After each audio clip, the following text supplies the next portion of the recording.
നമസ്തേ പ്രിയമുള്ള പ്രേക്ഷകരെ, നാം ഇവിടെ ചർച്ച ചെയ്യുന്ന ജ്യോതിഷം നിങ്ങളുടെ ഇന്ന് നാം ചർച്ച ചെയ്യുന്നത് മീനമാസം 30-ാം തീയതിയാണ്. 1201 മീനമാസം 30-ാം തീയതി. മീനമാസം ഇന്ന് അവസാനിക്കുകയാണ്. നാളെ മുതൽ ഒരു പുത്തൻ മാസം ആരംഭിക്കുകയാണ്. ഇന്ന് സംക്രമമല്ല, നാളെ സംക്രമിക്കുന്നത് മേടം 1-ാം തീയതി ചൊവ്വാഴ്ചയാണ്. അതിനാൽ ഇന്നത്തെ ദിനം സംക്രമമല്ല. ഇന്നത്തെ തൃശ്ശൂർ സൂര്യോദയം കാലത്ത് 6:19, അസ്തമയം വൈകിട്ട് 6:32. ഇന്നത്തെ രാഹുകാലം നിങ്ങൾക്കറിയാം, തിങ്കളാഴ്ച കാലത്ത് 7:30 മുതൽ 9 മണി വരെയുള്ള സമയം.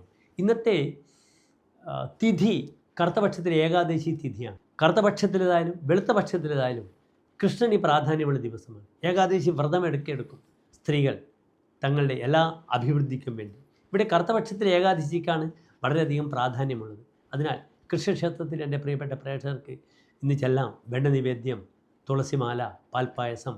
ഏകാദശി വ്രതം തലേ ദിവസം തന്നെ എടുക്കേണ്ടതാണെന്ന് അറിയുക. ഇന്നത്തെ നക്ഷത്രം അവിട്ടം നക്ഷത്രമാകുന്നു. അവിട്ടം ഒരു ശുഭനക്ഷത്രമാണ്. ഉത്രത്രയത്തിൽപ്പെടുന്ന നക്ഷത്രമാണ്. എന്തൊക്കെയാണ് ഉത്രത്രയങ്ങൾ?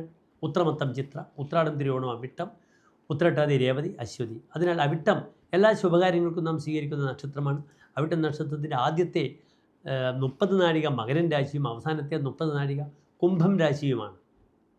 അതിൻ്റെ ഒരു നക്ഷത്രത്തിൻ്റെ 60 നാഴിക പകുതി ഭാഗം 2 ഭാഗങ്ങളിലായി എന്ത് ചെയ്യപ്പെട്ടിരിക്കുന്നു? മാറ്റപ്പെട്ടിരിക്കുന്നു. അവിട്ടം മകരൻ രാശിയാണെങ്കിൽ സ്ത്രീകൾക്ക് വളരെ നല്ലതാണ്. കുംഭൻ രാശിയാണെങ്കിൽ പുരുഷന്മാർക്ക് വളരെ നല്ലതാണ്. അവിടെ പൗരുഷം പ്രകടിപ്പിക്കും. നേരെ മറിച്ച് മകരൻ രാശിയാണെങ്കിൽ സ്ത്രീത്വം പ്രകടിപ്പിക്കും. അവിട്ടം നക്ഷത്രം ശുഭകാര്യങ്ങൾക്കൊക്കെ, പ്രത്യേകിച്ച് ഭൂമി വിഷയത്തിലൊക്കെ വളരെ നല്ലതാണ്. ഇന്ന് തിങ്കളാഴ്ച നിങ്ങൾക്ക് അവിട്ടം നക്ഷത്രത്തിൽ ഭൂമിപരമായ വിഷയങ്ങൾക്ക് പരിഹാരമായി വരാഹമൂർത്തി ക്ഷേത്രത്തിൽ പോകാം.